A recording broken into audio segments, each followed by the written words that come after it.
Hi, and welcome to the 2026 Empowered to Serve Business Accelerator info session. This info session is focused on the collegiate track for our application. We also have a health tech enabled products and services track, which we will have another webinar scheduled for that, and we'll share that info at the end. So welcome, and we'll get started. Hi, everyone. My name is Olivia Phillips, and I'm with Matter. We will start off today. This will be our agenda. So we will, of course, do welcome and introductions of the team. We'll also do a program overview, and then we'll answer your questions at the end of the session. I'm Michelle Rothel, and I am the Business Accelerator lead since 2017 when we started the program. I'll kick it off to Arka.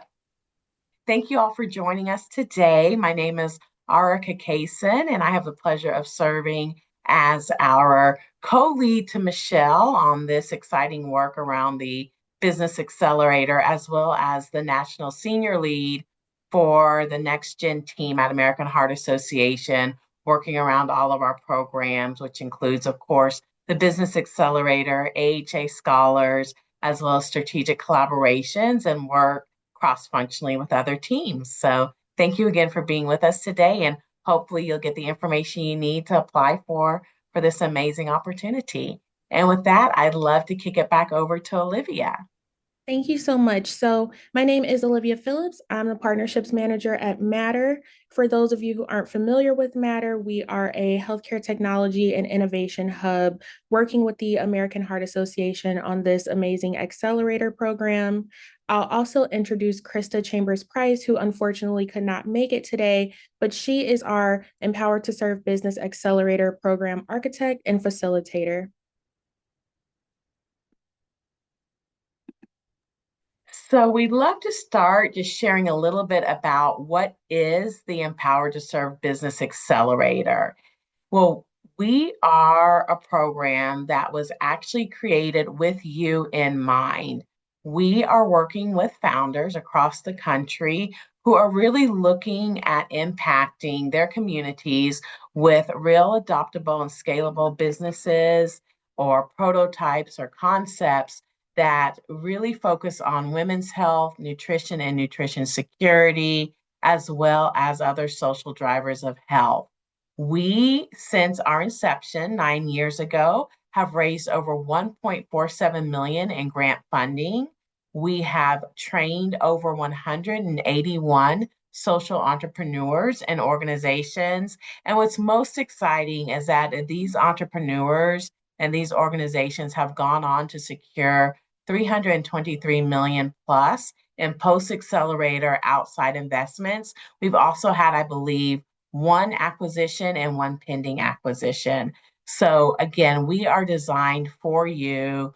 We know that you're building health-focused businesses, that while doing that, you're having to navigate complex systems. And we want to just be there to really help you with that real world adoption. So, for this particular info session, we are focused on the collegiate track. And again, reiterating as Michelle shared, we have two tracks for this program. Today, we'll talk about this one. So, this track is really designed for students and professors who are looking to turn those ideas that you are working on into action and into actual organizations and businesses. And so this track will support undergraduate and graduate innovators from the idea to prototype stage. It's built for solutions rooted in lived experiences and community needs. So think about again, the social drivers and the other topic areas that Arika mentioned. We're focusing on early validation, skill building, and ecosystem exposure. And later in this program, we will kind of talk about what that looks like in terms of curriculum. And again, it's really ideal for students and those who are seeing a problem firsthand and wanting to build an actual solution. So we will be helping you do that across the curriculum for this program. And we will answer any questions that you have in regards to that. In terms of benefits of participation, when you participate in this program, you'll receive a participation stipend.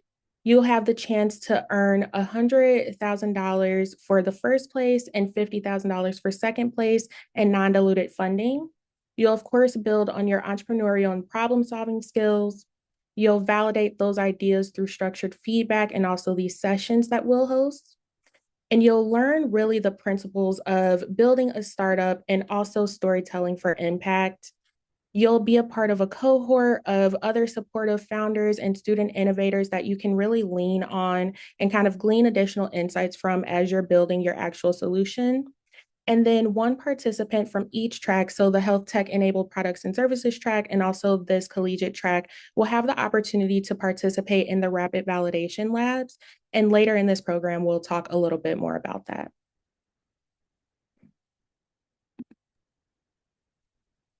Michelle, I'll pass it to you. Yeah. So Krista Chambers Price usually helps us present this slide because she is the facilitator for the actual training piece. But she's not on the call today, so I'm going to take over that. But just wanted to mention that she's the one who will be doing all of the training, and I will be your main contact throughout the accelerator process as well from the American Heart Association. So just a few things to expect during the actual process. So the Business Accelerator is designed to help you do more than build a strong idea. It helps you understand whether the systems around your idea are actually ready to adopt it. Most accelerators focus on developing your solution and preparing you to pitch. This experience focuses on what happens after the pitch, when real decisions are made. As a participant of the accelerator, you'll move through a structured experience that combines system insights, hands-on building, and real-world preparation. So to map how your decisions move, you'll be using tools like the Adoption Logic Map and Narrative Performance Index. You'll learn how to budget, risk, workflow, and authority, learn how the budget, your risk, workflow, and authority shape whether an idea moves forward or stalls in action.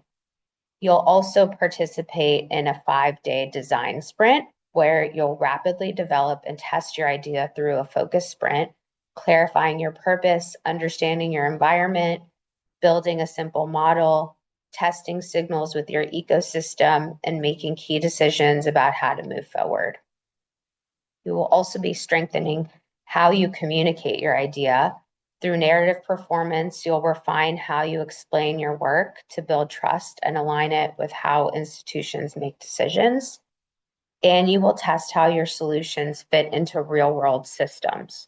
You'll explore how your idea would actually be implemented, not just understood, including operational, financial, and stakeholder realities.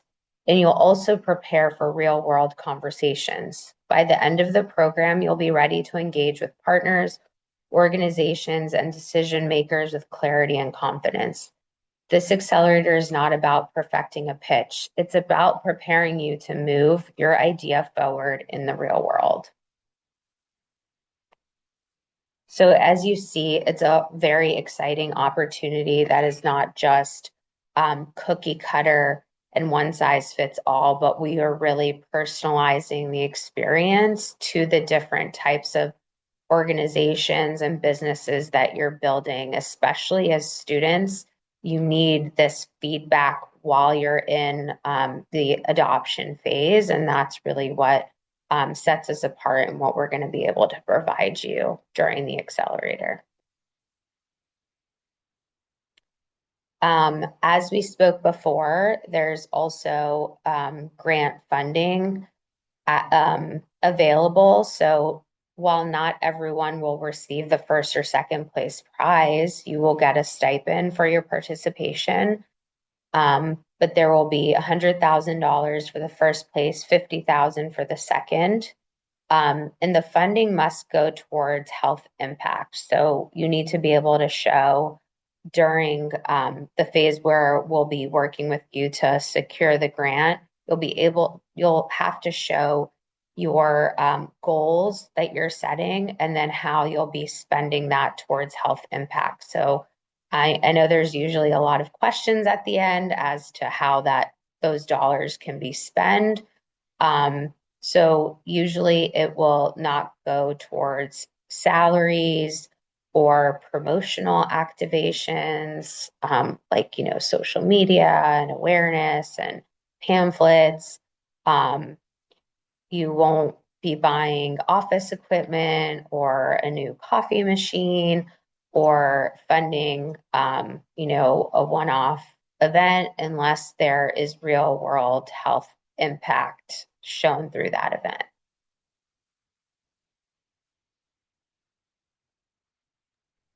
Thank you, Michelle. Speaking of, one of the other incredible opportunities and assets that our top finalists from each track will get is the opportunity to attend the 2026 AHA Scientific Sessions. So that is the American Heart Association Scientific Sessions. It will be in November the 6th through the 9th in Chicago at the McCormick Place Convention Center. Why is this important to you and why does this matter?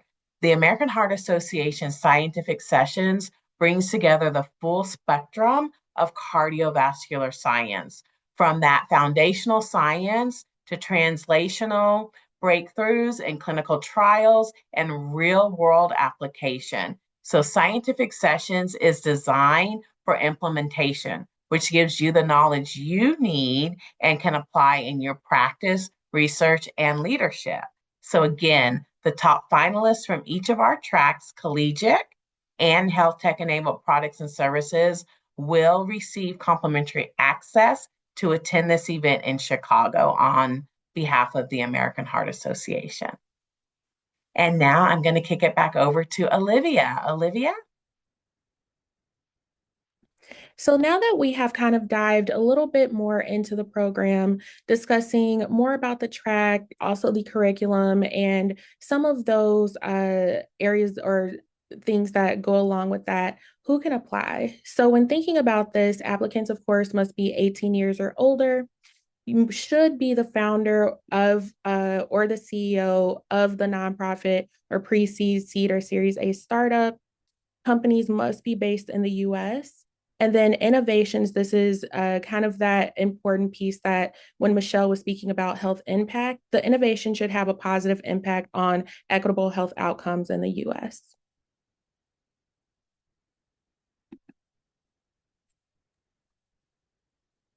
Okay, so just wanted to clarify one thing about who can apply. I know that sometimes in the collegiate track, there can be a team.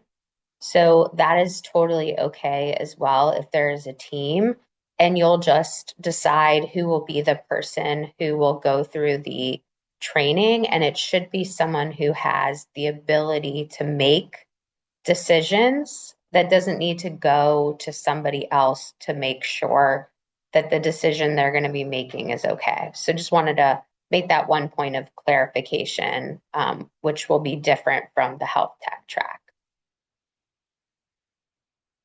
Okay, so one of the also important and great things that sets our accelerator apart is that during the acceptance phase, we will be sending your application through our science and health metrics team to evaluate your application.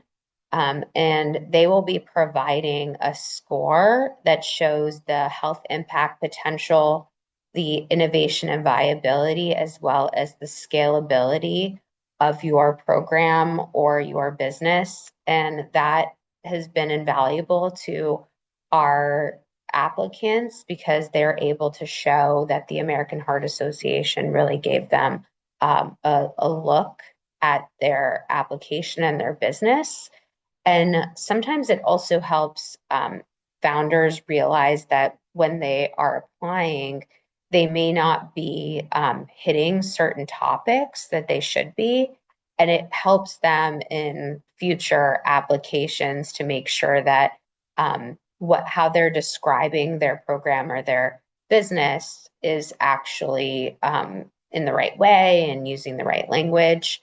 Um, and then our internal team will also be evaluating you to see if you are a good fit for our organization, and also if your business will benefit from the training and the funding amount. So those are the different ways that we really evaluate your application to see if you will be a good fit to move on to the top candidates. So I'm thinking about the timeline for this program. Applications are currently open for the program, and so we will be sharing a QR code for the website. You can go there, view the application, and view more about the program. Applications do close April 27th, so in a few weeks here. Applicants will be notified the week of June 15th. And then the accelerator training that Michelle went over will take place over 8 weeks starting in June. We also will then have a select candidate from each track participate in the rapid validation labs. And again, this is where you will really pressure test your solution and be able to get further insights as you continue to build. We will then, following that, do final kind of preparations for the final showcase that will then take place at Matter in October. And so these are key dates to be aware of. And if you have any additional questions about that, we're happy to answer those.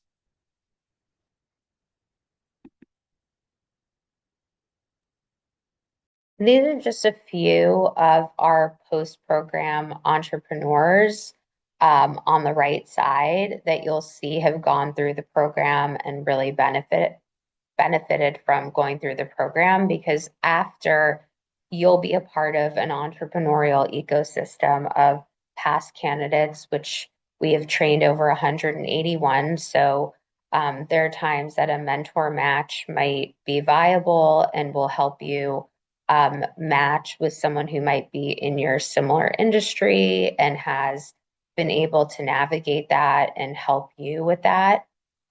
We will also be keeping track of how you're doing post accelerator. And part of that is helping you gather industry standard metrics for your specific industry that you're in. Some people don't really know what is industry standard and what they should be gathering. And so that is something that you'll get through the metrics. And then you will also have continued engagement opportunities. So 412 Food Rescue with Lizarondo, she was actually asked by our CEO, Nancy Brown, to be a part of a huge conference and be a speaker there. Peer Suite with Colby Takeda, he actually moved on to be part of our social impact fund, which is another entrepreneurial piece of the AHA where we actually invest and take a stake in the company. And so that's just another level of how the AHA can help entrepreneurs navigate post accelerator. And so now, before we dive into your questions, just to recap, the Collegiate Track is, of course, designed for students and professors and also teams, as Michelle's mentioned, who want to really move their idea to that prototype stage and continue to build out their solution. Applications do close April 27th. Applicants will be notified the week of June 15th. And then we also, for ease, please scan the QR code here to learn more and apply. It'll take you to the website where you can see additional information.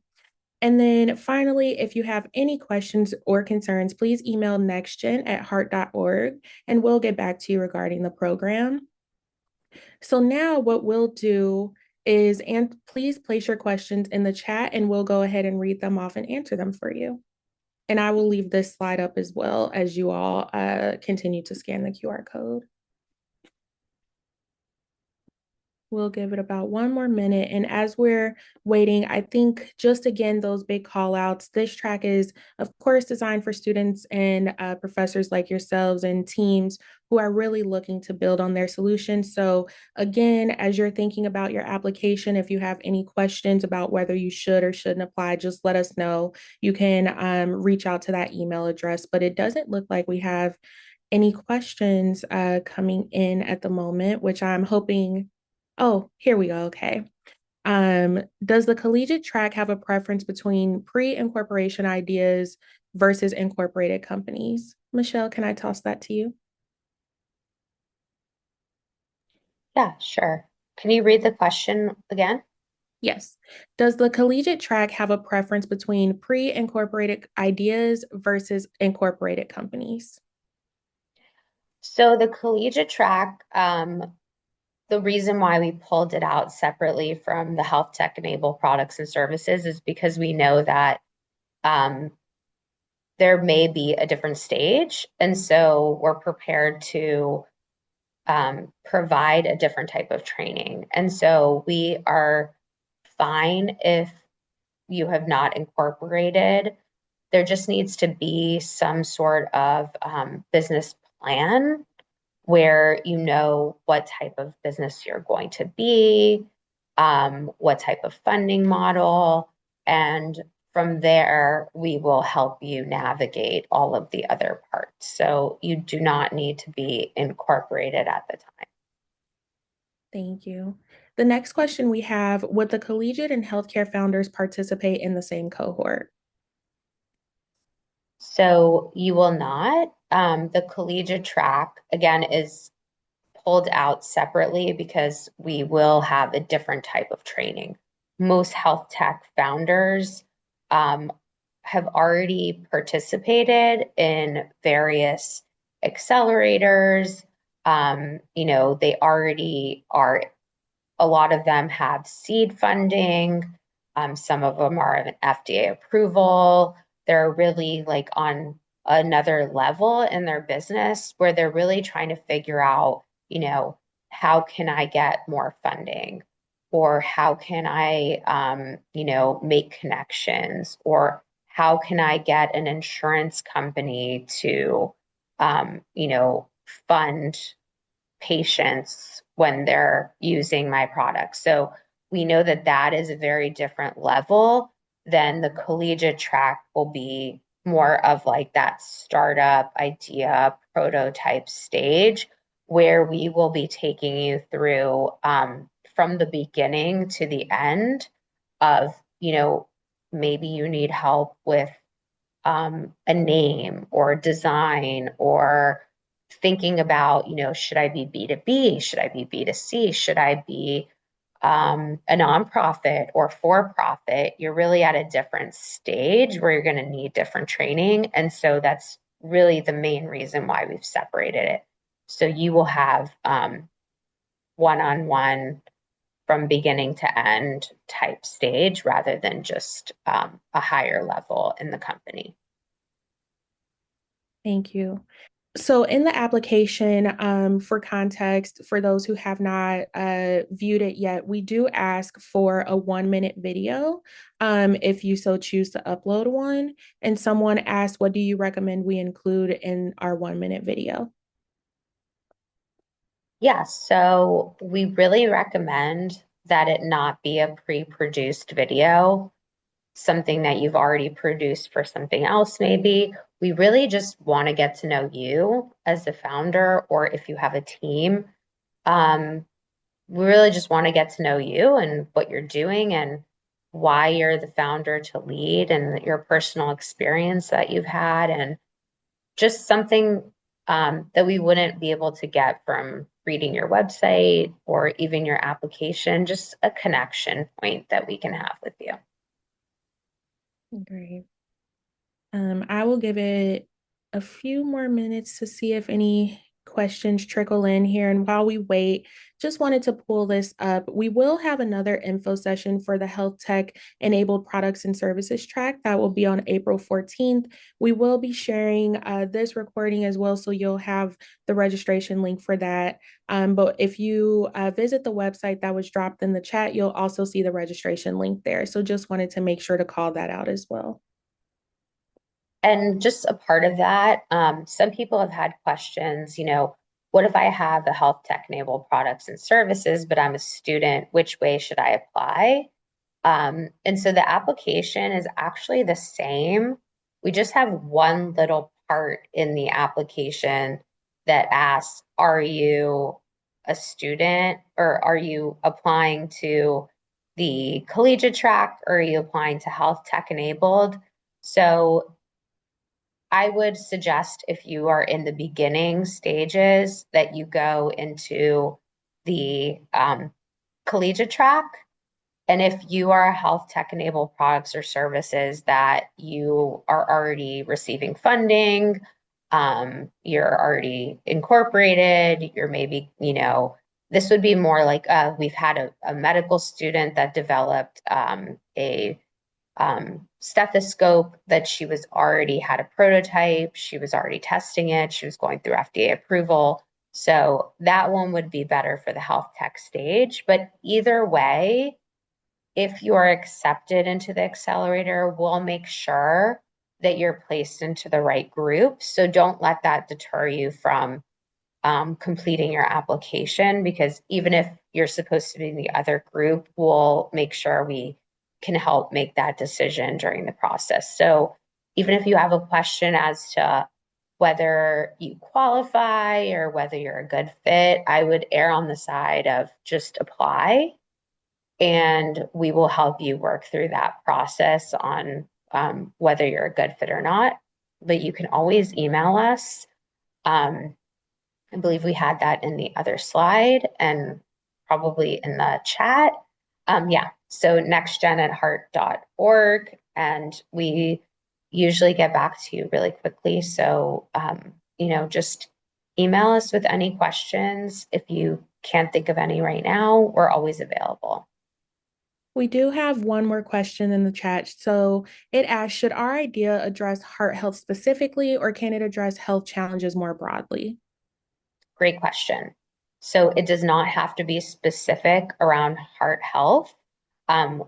We are accepting anything that addresses the social determinants of health. And so those are barriers to anyone being able to access a healthy lifestyle. So it could be anything, it could be an environmental action, it could be safe streets, clean water, access to care. It could be heart health related. It could be women's health and nutrition. So as long as it is addressing a health and has a health impact, then we are open to any category. Right. I believe that was our last question. So again, for those on, just to reiterate that this track is really designed to help you go from that idea to prototype stage. Applications are open, and please take a moment to scan the QR code here to visit the site to learn more and access the application. And just thank you. We appreciate you joining us. We will follow up with you with the recording and also this presentation. And then, of course, I'll toss it to the AHA team before we close as well. Thank you, Olivia. Yes, once again, thank you for your time today. I'd be remiss if I did not also thank, on behalf of the American Heart Association, Olivia and Kay, who is behind the scenes making sure this presentation flowed well for you all, for their support and their collaboration with our work on the Business Accelerator, as well as our incredible funders who make sure we're able to bring opportunities like this to the forefront to ensure that our mission of allowing everyone to have hope, health and hope everywhere gets the resources that they need. So huge thank you to Wells Fargo and to our other funders. We could not do this work without them, and we are grateful. Enjoy your afternoon. Thank you, Thank everyone. you.